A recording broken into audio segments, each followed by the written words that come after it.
Hi, and welcome to another episode of the peopleHum interview series. I'm Aishwarya Jain from the peopleHum team. peopleHum is an end-to-end, one-view integrated human capital management automation platform, the winner of the 2019 Global Coding Award for HCM, that's specifically built for crafted employee experiences and the future of work. We run the peopleHum blog and channel that receives more than 400,000 visitors a year, and we also publish several interviews with well-known names globally every month. So, Clorox wipes, toilet paper, hand sanitizers were the names of the game last year. Growing stress, anxiety at work have led the world to be a sensitive place. And how must leaders exactly handle this situation?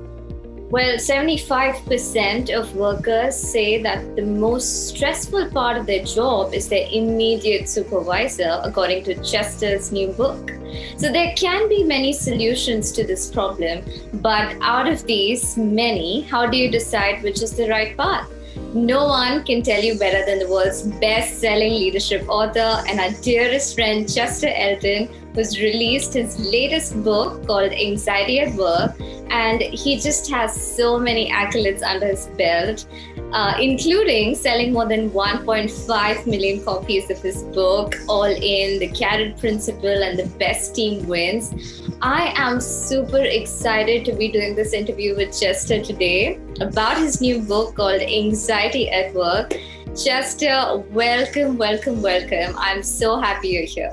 I'm always happy to spend time with you, Aishwarya. Great respect for peopleHum and all the good work you do. And we've been friends for a while now. I always count my time with you as time well spent. So thank you for the invitation.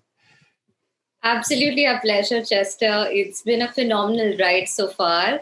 Chester, I know that, I think we all know you've got a lot of books that you've written, especially your previous one was a total hit, Leadership with Gratitude. And, it had these 8 strategies that could help managers get great business results. And now with Anxiety at Work, which you've co-written with Adrian, that also outlines 8 strategies for leaders to, solve their anxiety issues. So my first question, Chester, is 8 your lucky number? Well, it is now. Yeah. It's really interesting, Aishwarya. We have a database of over 1 million engagement surveys. We've had over 100,000 people take our motivators assessment. And so Adrian Gostick, who's my co-author and my dear friend, this is, by the way, our 14th book we've written together. We're very, very careful to follow the data. And what does it tell us? To really do interviews and case studies and find out what the market is telling us, what works, what doesn't work. And it really is just a coincidence that both with Leading with Gratitude and Anxiety at Work, that we landed on 8 strategies. So I know it sounds like that's our number. It's really what the data is telling us. It was just a happy coincidence.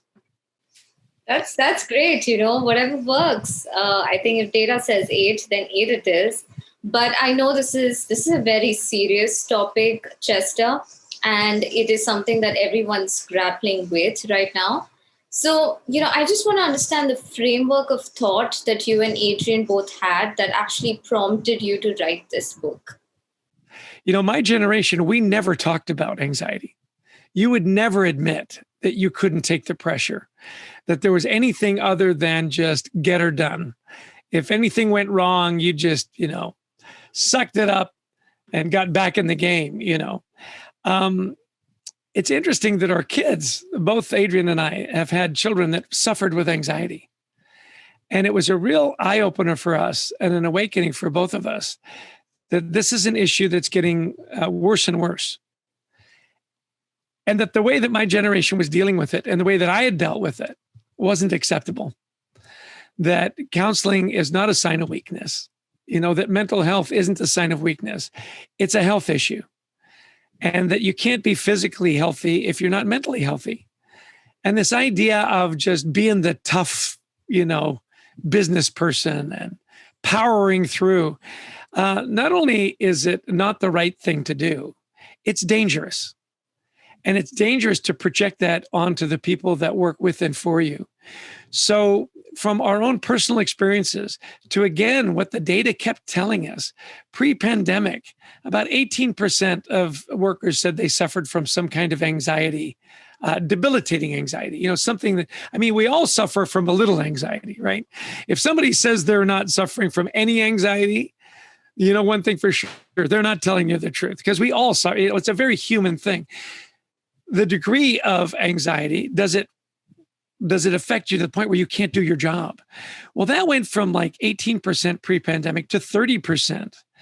Generationally, workers in their 20s, it was over 40% and over 50% in Gen Z. So yeah, it's the number one issue in the workplace. And so I had to laugh with my son when he said, "You're now a healthcare, advocate." And I went, "Yeah, better late than never." And so that's why we wrote the book, to really help leaders, not only of my generation, to understand how to deal with it and give them the tools to really create workplaces where these smart, brilliant young people like you, right, can come into the workplace, be not only psychologically safe, emotionally safe. Absolutely, Chester. I do agree that, it's been a taboo for a long time. And it's a bold thing, Chester, writing a book on it to actually help leaders, understand how to grapple with such situations. I think it's so needed, and it's a very, very bold move. So I did also want to understand, I'm sure this will be super helpful for our audiences, that since it's so taboo as a topic, how do you think leaders as well as employees approach this issue with each other, especially, when a lot of people are working in a hybrid work environment? What are some of the ways they can approach this issue? Yeah, well, they approach it with great trepidation.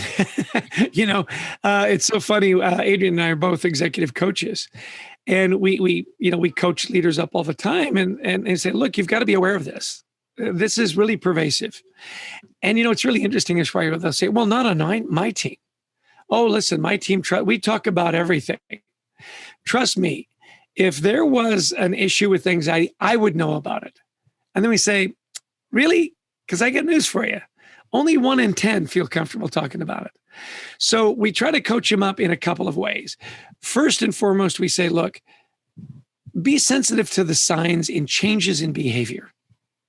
You may think it's a one-off kind of thing. My guess is it's probably not.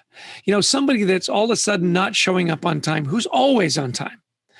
Somebody who maybe is having these emotional outbursts that has always been the calm and cool and collected person on your team.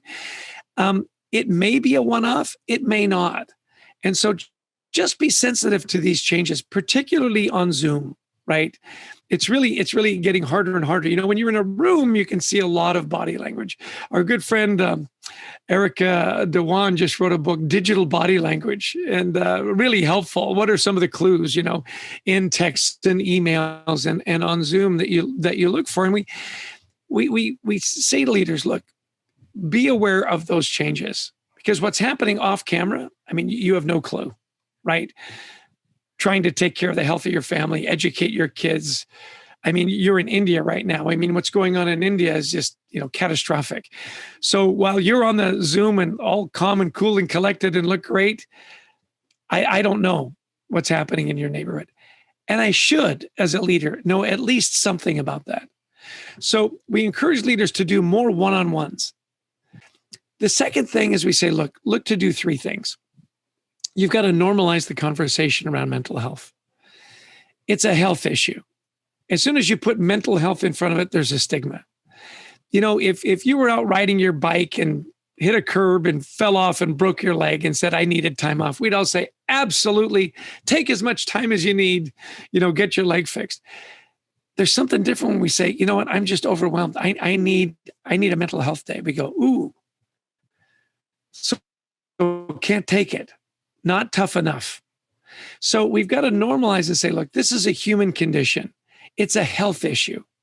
It's not a mental health issue or a physical, it's just a health issue. And that will do number 2, it will help to destigmatize. Say, look, You strain a muscle, you take care of it. Well, your biggest muscle is your brain. So if you've strained your brain, let's fix it, right? And then thirdly, and this is now not a leadership nice to have, Aishwarya, it's a must have. And it is one of the top leadership characteristics or capabilities that you need to have is empathy. It used to be, transparency, communication, and so on. It's empathy. Now, leaders will push back and say, Chester, I've already got so much to do. And crushing deadlines and customers that are screaming and supply chain issues. And now you want me to be a therapist? You want me to be the father confessor? Come on. And so we say, look, you don't have to have all the answers. In fact, when your people feel comfortable enough to start to talk to you about it, they don't expect you to have the answers. What they expect you to do is this one thing. And it's they want you to listen. Just listen. And if you can do that and be a little bit vulnerable, you can start that journey to help those people out of that hole, find help, and get it going. And those are the leaders, the empathetic leaders, whose people will do anything for them.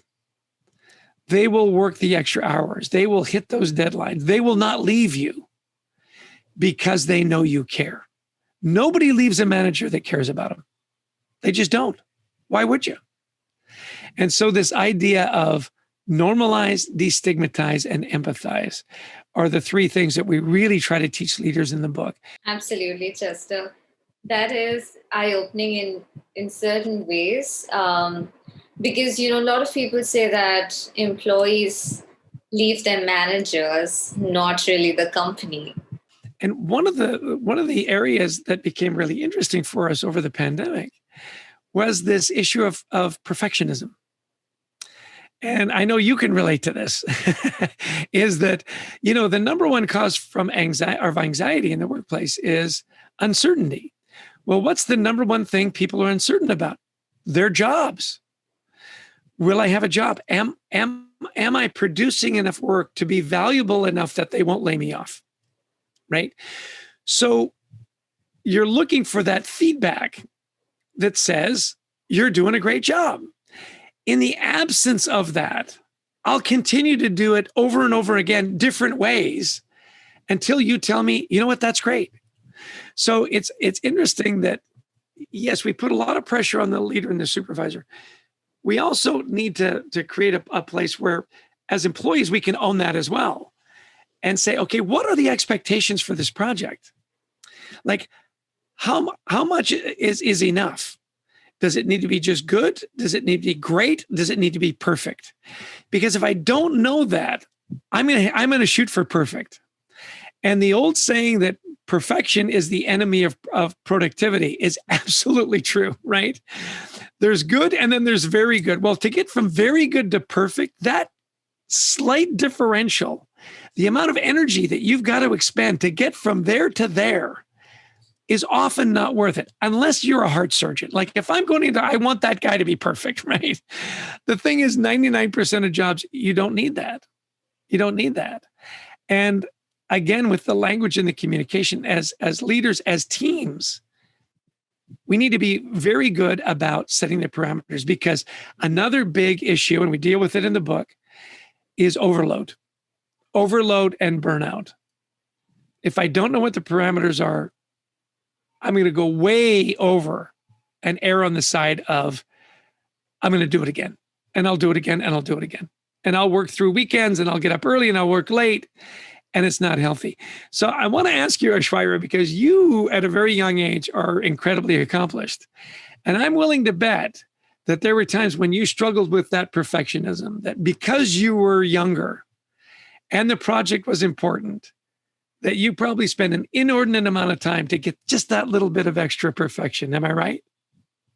That is right. And that was especially true when the pandemic hit us, because you're suddenly at home, you're isolated, you don't have a break. It just all gets to you, Chester, does.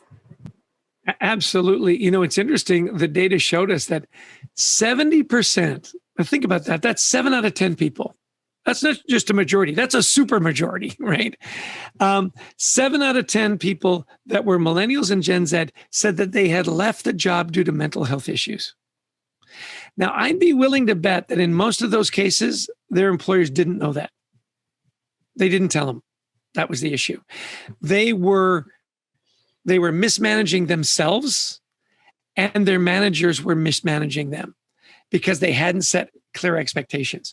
So, as we, so what are some of the best practices? It's really interesting. I coach or have coached this wonderful executive at the World Bank, Mercy. We'll call her Mercy because that's her name. And, she was one of those ducks, always got it done, always calm, cool, and they kept giving her more and more work because of that. And she finally put up her hand and said, hey, I've got 2 little kids. I'm getting my master's in international relations at Georgetown. You're giving me to, and you know what they said? Oh, you always say that, and yet you always get it done. Right? Yeah. So they offered her a promotion, and we talked about it. And I said, well, you need to really think about this. What are your priorities? What is really important to you? She decided to take it under these parameters. She said, with my team, I set down the guidelines. No meetings on Friday. Think about that. No Zoom meetings on Friday. We're going to work real hard Monday through Thursday. Friday is catch-up day. That's the day we catch up on all the stuff that we couldn't get done. And no emails, no meetings, no work Saturday and Sunday on the weekends. Now, here's what's really important. That all sounds great. It all goes away when she sends out an email Sunday morning at 6 a.m. And she goes, well, but my team knows that they don't have to respond until Monday. Yes, they probably do know that, except that now they're thinking about it. And you've robbed them of that peace and quiet that you wanted them to have. You just stole it. So it's really interesting. Now she got some pushback on it. Say, well, I don't know that that's going to work. Not only did productivity go up, the engagement on her team, because they had time to rest, skyrocketed. People love working for Mercy because they know she cares. Absolutely, Chester. I think that's going to help a lot of people, honestly, a lot, because you just don't realize it. These are small things, right? Like when you spoke about the example of the email that Mercy's sending out, she's probably not even realizing what she's doing. There's a chain reaction to what she's doing, but she does not realize it.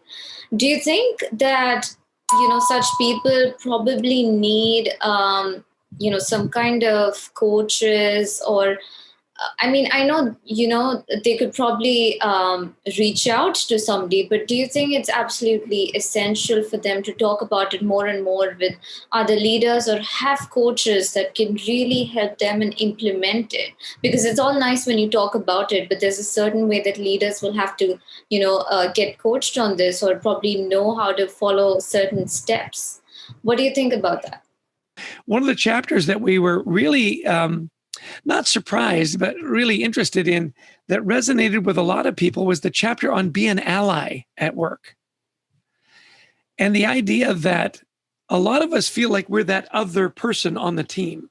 We're the one that doesn't quite fit the mold. Maybe the only person in their 20s, maybe the only woman on the team, maybe the only Muslim on the team, and I've got to find a place 3 times a day to pray. Maybe I'm the only one on the team that is still working remotely, or I'm the only one on the team that English is my second language. And there's that trepidation. One of the big ones, I'm the only LGBTQ plus on the team. And is it safe for me to talk about my family or my personal life or my favorite food even, right? It's interesting. And so this is where we talked about, are you an ally? Now, sometimes, and ideally, it is your manager or supervisor. It's not always, of course, it's someone else on the team that knows your story. And I'll tell you, Aishwarya, this became such an important an important part of building a great team is, do I know your story? Yeah. Do I know kind of how you grew up, your family, your passions, your pets? Enough to know that I can be an ally and say, oh, I know you don't know, Muhammad. Let me tell you something. A better family person you'll never meet. His kids are amazing. And he's very much a man of faith. So, we need to respect that. So we're not going to have meetings at these times and ask him to attend, because that's when he prays. And you know what? We need to respect that, because as he's amazing. And you know what is part of that makes him amazing is his faith. Well, all of a sudden, right, Muhammad doesn't have to apologize or make excuses. Or, if the person on your team is gay and talks about her wife, it's okay. It's a safe place. And it's okay to put a picture of your wife in your workstation. It comes back to, and I know this sounds so simple, and it is. It's hard to, let's just be kind. It's just that, to me, it's just such a human thing to be kind, and it doesn't cost you anything. And it goes such a long way to reducing anxiety, making people feel valued, and just building great cultures. So that's my sermon. I'm sticking to it. What do you think, Aishwarya? I love it, Chester. I think that maybe kindness is a very simple word to say, but it's so hard to practice. Now, I know, Chester, that you, through the years, I'm sure it must have been like a lot of work in progress till you actually did understand the true power of being kind. And I'm sure, people love to work for you, because it's just that whole positivity that you get, that whole vibe that you get, because you're being nice. You're nice as a person, as a human being. You're human to another human. And I just feel like that's beautiful, right? It's very understated, but it's actually really, really beautiful. I think one of the reasons that you and I have developed a nice friendship, and with Deepak as well, your boss, is that we just like being around good people. And I think that a great deal of the success that you've had at peopleHum and the things you do is, Deepak is a leader that cares. He absolutely does. He takes care of his family. He takes care of his people. He takes care of his customers, and people feel that, and they understand it. And that's why they want to do business with people. That means a lot, Chester. That really means a lot. Thank you so much for those kind words. And Chester, I know we've kind of like spoken a lot, and we could go on and on probably, but I want to make sure that we do this in the right time frame. So as we wrap up, Chester, I want to know if there's any pro tip or any kind of mantra, positive mantra that you'd like to share with our audience. Often when we suffer from anxiety, we think we've got to sort this out all by ourselves. And it gets worse and worse. And I think the message that I'd love for you to take away is that you're not alone. So many people suffer from it, that by suffering alone, you think you're being strong, and you're not. Ask for help, and you will be shocked. In the book, we talk about Chris Rainey, who hid his anxiety from his friends, his family, his wife, his coworkers. He's got a wonderful business out of London. And in a moment of a podcast he was doing, he admitted it live on air in front of his staff and turned around, and they were aghast, because this was a guy you would never guess was anything but the happiest guy you'd ever met. And he said, I was so worried as to what their reaction would be. And he said, I wrapped up the podcast. They all came up to me at the same time and said, thank you for being so vulnerable. You know what? Me too. Me too. I suffer from anxiety too. And he said, since that moment, he hasn't had another episode of debilitating anxiety. Now, it doesn't mean that if you admit it and you come out that you'll never have problems. That's what happened with Chris, what I'm saying is you think you're being strong. People know there's something off. They don't know what it is. He said, Chris said, I wasn't being strong. I was being a jerk. I was being a liar. And people didn't know what was off. They just knew something was off. As soon as they knew that I couldn't stay for the whole party because it made me anxious, or today was just a day I was just overwhelmed and I had to take a day off. As soon as they knew that, the people that knew me and they all rallied. My dad used to say, in hard times, the people that love you will rally. And the people that didn't care about you anywhere. What do you care about what they think? So I want the message to be, you're not alone.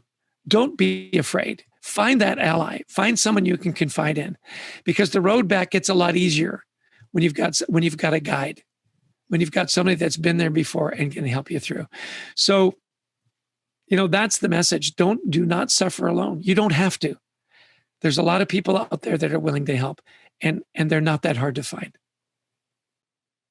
That's a beautiful message, Chester, really. I think that through your book, a lot of people would just come together, right, and talk about it, and it would just, keep growing as something that'll suddenly be in the spotlight, and people will talk about it more openly.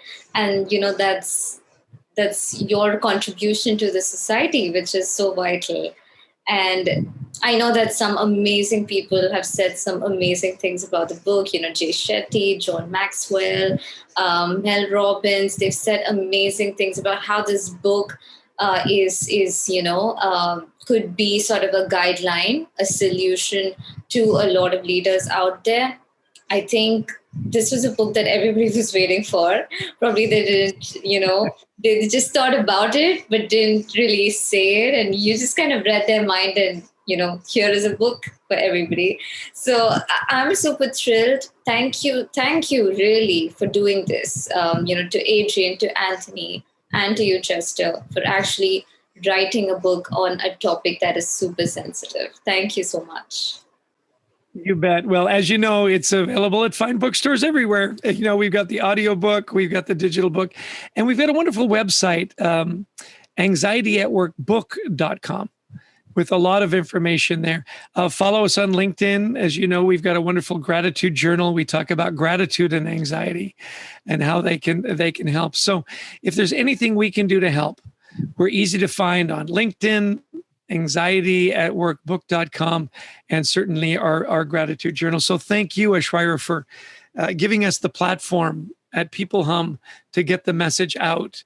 The more people that hear about it, the more people that talk about it, the better our chance of solving this issue. So my gratitude and thanks to you and peopleHum, and especially to Deepak, who we both adore.